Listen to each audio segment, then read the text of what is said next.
Well, ladies and gentlemen, if you can hear my voice and if you can see my face, then that means it is Monday night and it is time for another episode of Fire Pit. I have my co-host Tallulah here with me tonight, and we are moving and grooving right along through this busy day and the beginning of our work week. But most importantly, we have our very best friend Jim Skiff on the line with us as always. Jim, how you doing, baby?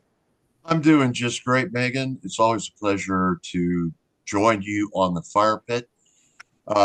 I had a great time last weekend. I got to play Funnel Cake Friday in Sharpsburg for Devin Russian and Company. Wild Bill Cox showed up.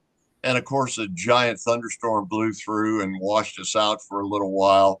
Uh, but I was able to do just a basic acoustic set with no amplification.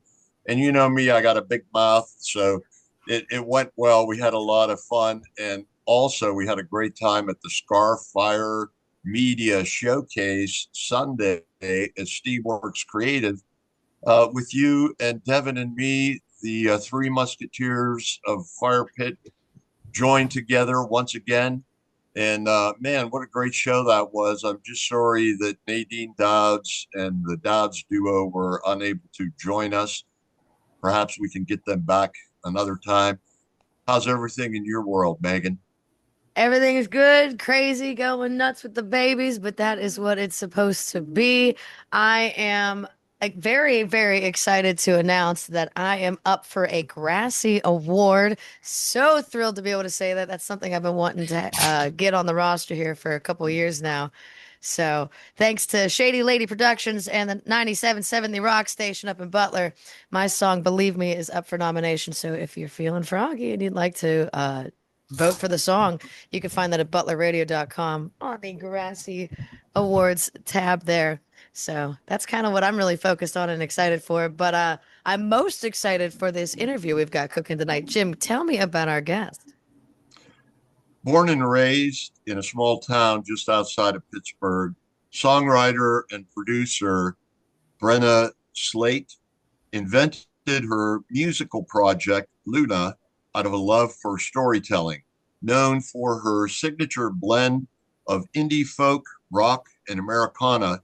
Lounna has cultivated a sound that she dubs dreamy cottage rock, a unique genre that evokes a sense of warm nostalgia with powerful personal lyrics and themes of grief, healing, and living in intentionality. In January of this year, Brenna released her second studio album, Garden for Winter, a deep reflection of life's ever moving seasons rooted in lessons of resilience and perseverance and woven with imagery of the impending spring after a long liminal winter. Co produced with local engineer and producer Daniel Blake, Garden for Winter also includes collaborations with Gabrielle Gutierrez and also Reliable Child, who we featured on the show in episodes past. The album has garnered praise from indie music blogs, and it made Lounna WYEP's Artist of the Week during the week of its release back in January. We're very happy to welcome Lounna to the Fire Pit. How are you doing? I'm good. Thanks for having me. Oh, it's always a pleasure. And it really has been a pleasure for me to listen to your beautiful music. I'm a big fan of original music in traditional style, and your music certainly fits that category. Why don't you tell us a little bit about how you got into music in the first place and how you developed this beautiful, dreamy cottagecore style that we're going to hear a little bit later in the show? Well, I bought my first guitar when I was 12, and that's kind of where I started. I taught myself everything that I know at this point. And it wasn't until I discovered Mumford and Sons when I was about 19 years old, maybe, that I started getting into the folk genre. And I listened to a lot of modern artists, and I just picked my favorite things from all of their different sounds and kind of found a way to merge them together that made my own sound. So that's kind of how that happened. It took a lot of meticulous planning and listening to figure it out for this album. And you also play banjo on this album, if I'm not mistaken. Is that true? I do play banjo, but not in the traditional senses. I'm not very good at the bluegrass or clawhammer, so I just kind of pick around on it like it's a guitar. I pretend I know what I'm doing. Well, it certainly sounds like you do. And I'd also like to ask a little bit about your lyrics. They're particularly poetic, um, insightful, introspective, and you touch on subjects that many songwriters might shy away from. And I just think it's what you do is really beautiful. Did you read a lot of poetry growing up, or did that just come right straight out of your heart, like it sounds like it did? That's a really good question. And I can't say that I read a lot of poetry growing up, but I did read a lot of novels. Um, I think the way that my mind processes in general is kind of poetic. I don't know. It's just kind of who I am. So I am very intentional with my lyrics, and I want them to tell a story in a way that makes you feel something when you listen to it. So I guess the poetic aspect kind of goes hand in hand with that. Um, I do pull up the dictionary on my phone a lot when I'm writing so that I can pick really good words, which Well, I maybe think adds to you've it. certainly been successful in doing that. Why don't you talk to us a little bit about your process? Do you write lyrics first? Do you get a melody first? Do they come together? Is it different every time, or do you have kind of a process that you usually go through? I will say that it does vary from song to song, but I usually start with a concept. Like sometimes I'll get like a phrase or just a single word stuck in my head, and I'll try to write a story around that. So it usually starts with that. But when it comes to lyrics versus the music, I usually sit down with my instrument, figure out a few chords, and try to write at least a couple lines. And sometimes after I get like one verse written with my guitar as well, then I'll just finish the song like I'm writing poetry without the guitar. Um, so I don't know. It's an interesting combination for me. I'm sure it's very different for everybody, but that seems to be the general way that I do it. And what kind of guitar do you play these days, Brenna? So I'm not very good with the tech stuff, but I do have a Luna guitar. The brand is Luna, spelled Luna like the moon. And it's a Gypsy Spalt guitar. I bought it with my sweet 16 birthday money 12 years ago. Um, that's my original guitar. I just bought a new one a couple years ago. I actually don't even know the model name. I like those Luna guitars. I've been working with one of them for about a year now. And I Yeah. personally, does yours have the moon cycle in the inlays like mine does?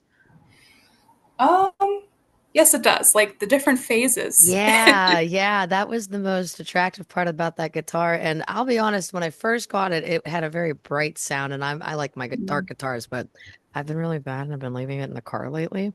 And Oh, some about the warm, I know it's terrible of me, but the warm weather has been making it sound so rich and beautiful. And I gotta be honest, I'm sold on those Lunas. So I yeah, I love it. yeah, it's funny that it's Luna for Luna.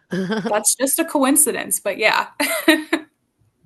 I also wondered if there was a connection to the Luna moth, which is indigenous to Appalachia, and it's a beautiful, beautiful moth that only comes out at night. It has that the really pale, luminous green color to it, and there's just something magical about it. And I don't know, for some reason, when I started listening to your music, I had this vibe of the Luna moth as well. Is there a connection by chance?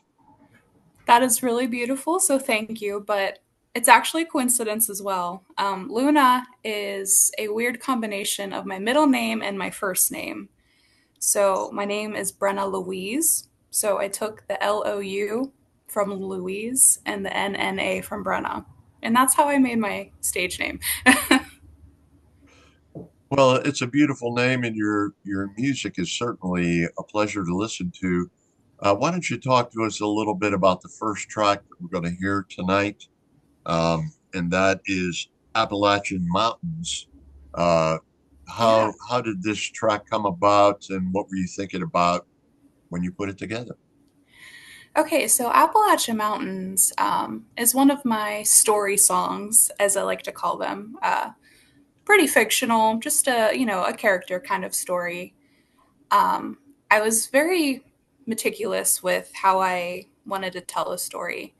And in my own imagination, it's like about an older woman who has lived alone and has lost a lot of people. And probably, in Appalachia in this like little lonely house or something. And she just is yearning for love again after years of being alone. And so that's the general story. Obviously, there's a lot more to it, I think, when you look at the lyrics. But yeah, I just wanted to tell a story with that one. And in the end, like, she decides that she's ready and she accepts it, the love. So I think that's really beautiful. So the spring not only refers to the beautiful blossoming in the mountains, but also maybe a blossoming in her life as well. Yeah, I think so. I think sometimes you have to make a conscious decision to grow and let love in. I have been learning that all too well in the last few months of mine. That is Yeah. a certainty. Yeah, absolutely. Well, why don't we all love and grow a little bit together? Let's take a listen to Appalachian Mountains by Lounna.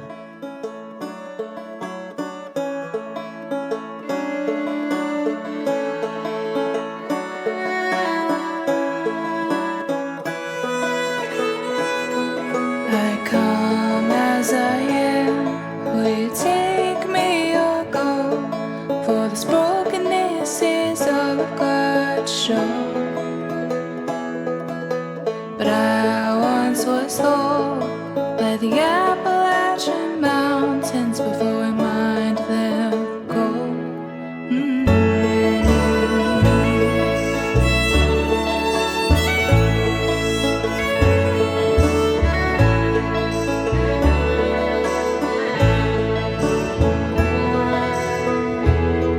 Old memories from the past and silver around my neck of things I loved and things I won't forget. We all bear the weight of the burdens we have made. If I learned a thing, well, they get heavy and I once stood tall by the Appalachian Mountains in the days of old. Now I'm your old stone.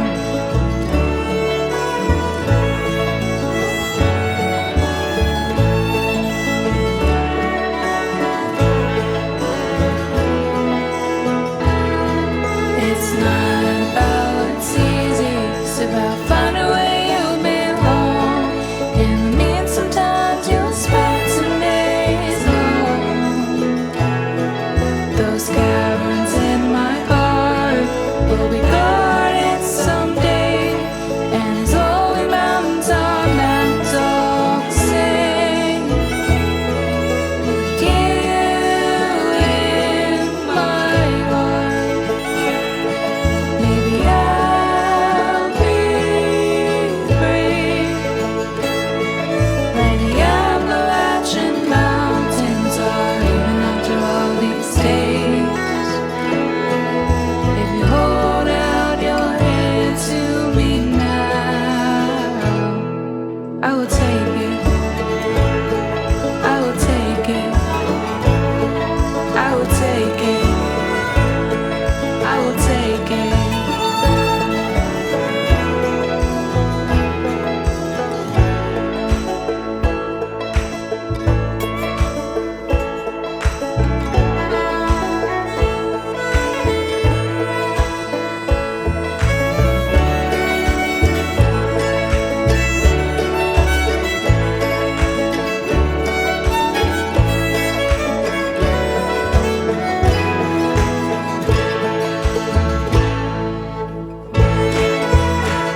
Hey, what's going on out there, Radioland? Megan Pennington coming to you with an extremely amazing announcement.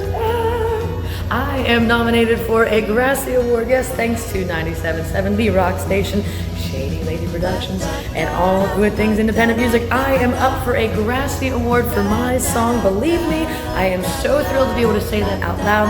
I just released the song this year, and it has already taken leaps and bounds as it goes along the way, and it's all thanks to you. So if you wouldn't mind going to butlerradio.com, find the Grassy Awards nominations tab, and vote for Megan Pennington with my song, Believe Me. I will be forever grateful. That song in particular is a really special one to me because I was doing a whole lot of living and traveling when I wrote it, and I'm not doing that living and traveling anymore, but I love to be able to visit the moment where everything felt right for a whole 5 minutes. And I want to feel that way with you guys. So please, give me a vote. ButlerRadio.com. Believe me, Megan Pennington up for a Grassy Award. And if you guys help me win this one, we can all hang out at the band jam together while I take my award and we hang out in celebration. So in the meantime, between time, folks, after you give that vote, stay healthy, stay happy, stay safe, but most importantly, peace and love. Thank you for your help.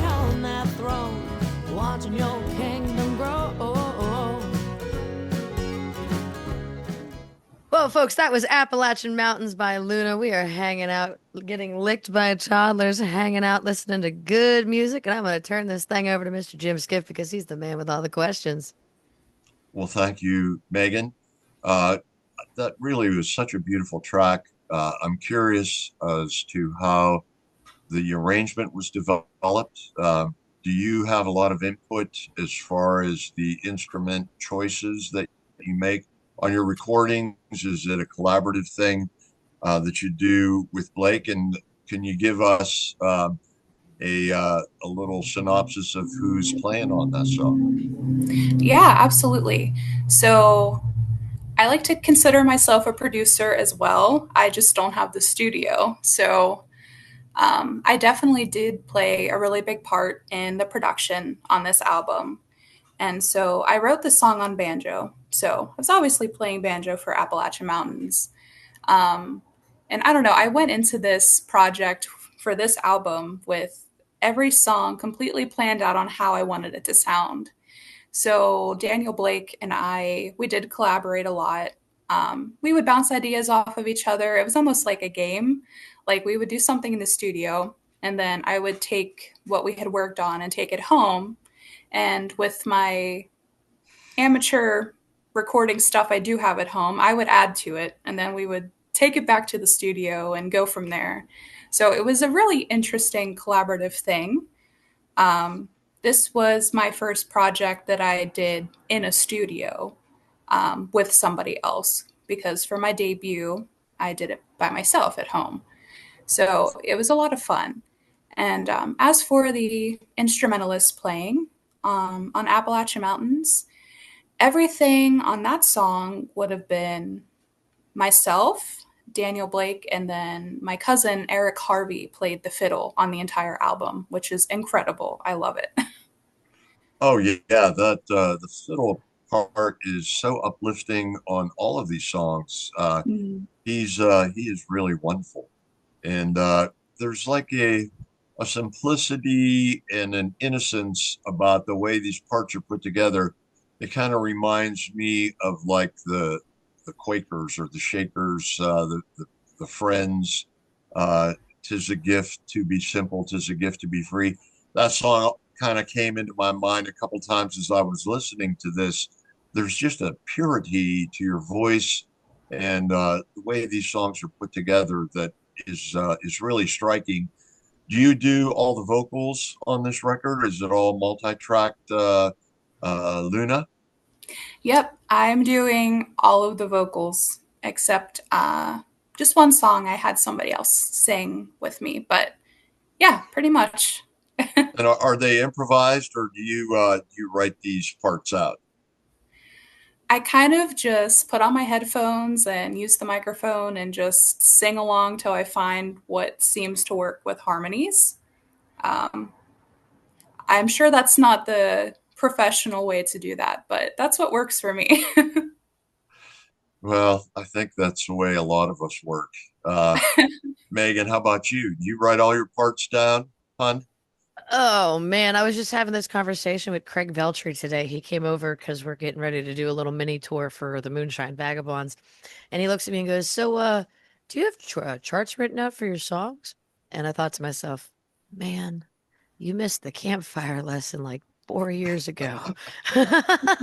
So no, I don't write any of my stuff down except for just to like write my lyrics. But I will say that I try to drive myself absolutely insane with the theory behind harmonies. And when that doesn't work, I do what you do and I just kind of listen for it and figure out what works best. So I don't blame you.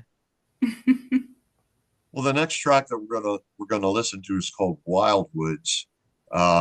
This is another really beautiful track, but it's kind of tinged with sadness in some way as I listen to it. Perhaps you could give us a little insight into how this song developed.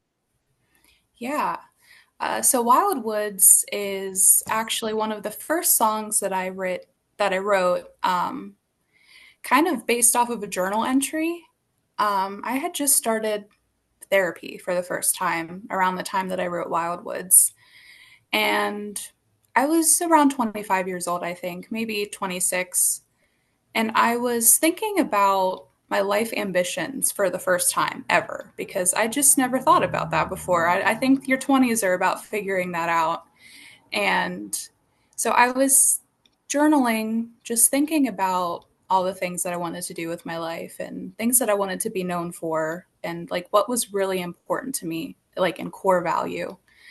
And so I journaled about that and I kind of on purpose did journal a little more poetically so that I could pick out of it and put a song together from it.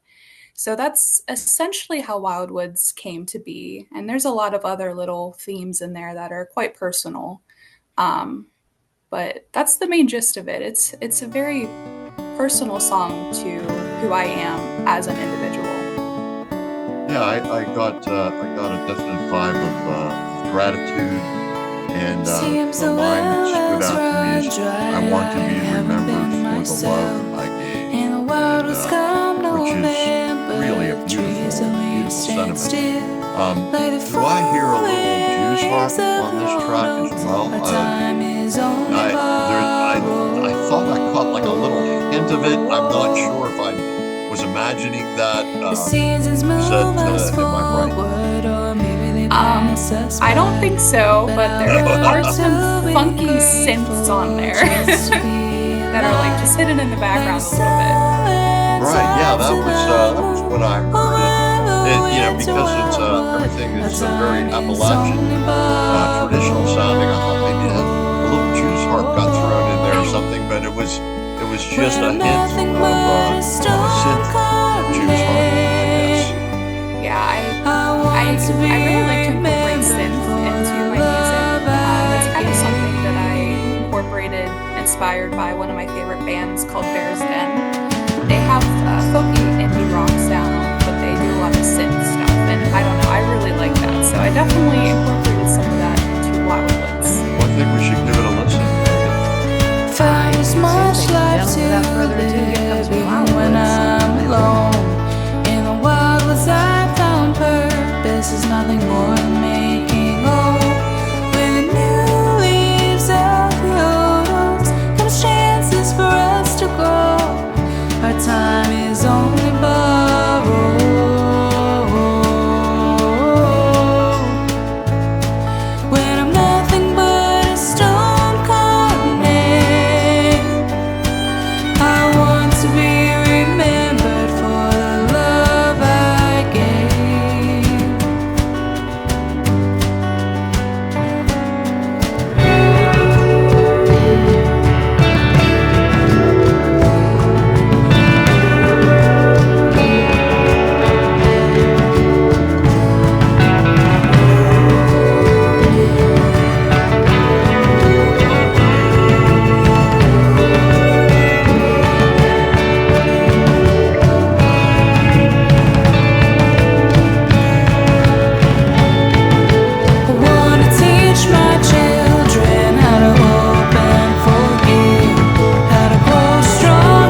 Most of all, I want to be gentle with myself. It's true what they say about peacefulness. We must find it in ourselves. Nothing that I've ever said will mean a damn thing until then.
There you have it, folks. That was Wildwoods by Lounna. We have been hanging out, getting to know her more so than what I've already had the pleasure of getting to know Miss Lounna. This is now the fourth or fifth time I think you and I have crossed paths, and I certainly hope that this is not the last. I say that every time, and every time it is a pleasure. So before I see you again, what are the future plans for you and all things music? I have a lot of life changes going on right now, but I have been working on my third studio album with Daniel Blake again. And this time we're kind of taking a different approach. For Garden for Winter, I was very particular with the production, and I went into the studio knowing exactly what I wanted. And so my third album, I'm not doing that. I walk into the studio and we're like, what are we going to work on today?